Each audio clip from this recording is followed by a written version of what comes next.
जय श्री राम मित्रों, आपका स्वागत है आदि शिवा केंद्र यूट्यूब चैनल पर।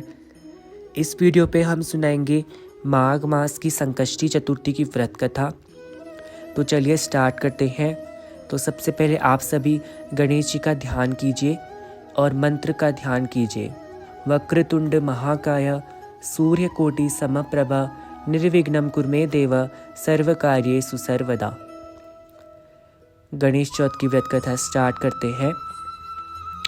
पार्वती जी ने कहा, हे वत्स, माघ मास की चतुर्थी को किस गणेश का व्रत और पूजन करना चाहिए? श्री गणेश जी ने कहा, हे माता, माघ मास की चतुर्थी को भालचंद्र गणेश की षोडशो उपचार पूजन करनी चाहिए। पूजा के बाद तिल के लड्डू बनाकर श्री गणेश जी को भोग लगाएं। प्रसाद वितरण कर इन्हीं लड्डुओं को खाना चाहिए। इस व्रत की एक कथा सुनाता हूँ। सतयुग में महान धर्मात्मा सत्यवादी महाराज हरिश्चंद्र राज्य करते थे। इनके राज्य में ऋषि शर्मा नाम के एक ब्राह्मण रहता था। उनके एक छोटी आयु का बालक था। कुछ समय बाद ऋषि शर्मा का देहांत हो गया। विधवा ब्राह्मणी अपने सुख के दिन को कैसे तैसे बिताकर अपने बालक का पालन पोषण करने लगी।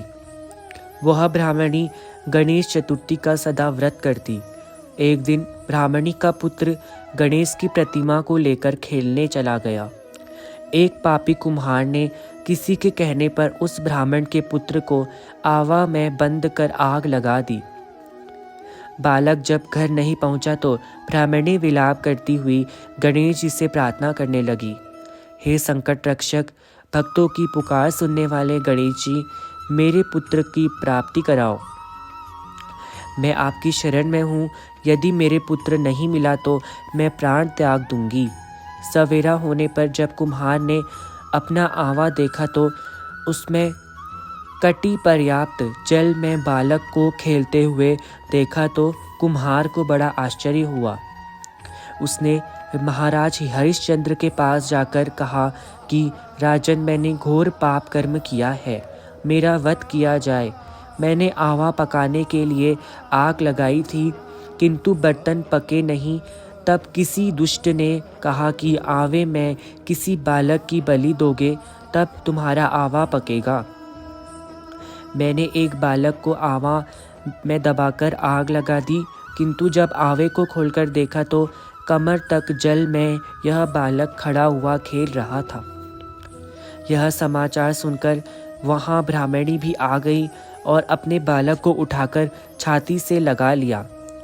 राजा ने ब्राह्मणी से पूछा, हे साध्वी, तेरा बालक अग्नि में क्यों नहीं जला?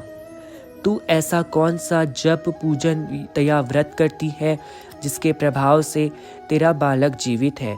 ब्राह्मणी ने कहा, हे राजन, मैं कोई विद्या या मंत्र नहीं जानती हूँ, ना कोई तप करती हूँ। मैं तो केवल विघ्नों के हर्ता, दुखों के हर्ता गणेश जी का पूजन और व्रत करती हूँ। इसी व्रत के प्रभाव से श्री गणेश जी की कृपा से मेरे पुत्र मुझे प्राप्त हुआ है।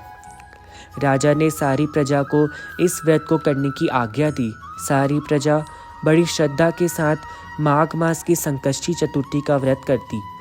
कृष्ण जी ने धर्मराज से कहा कि तुम भी इस व्रत को किया करो, जिससे तुम्हारी सारी कामनाएं पूरी हों और अपने राज्य को प्राप्त कर सुख भोग सको। श्री युधिष्ठिर ने वैसा ही किया, जिसके करने से उन्हें अपने राज्य की प्राप्ति हुई। बोलो श्री गणेश भगवान जी की जय।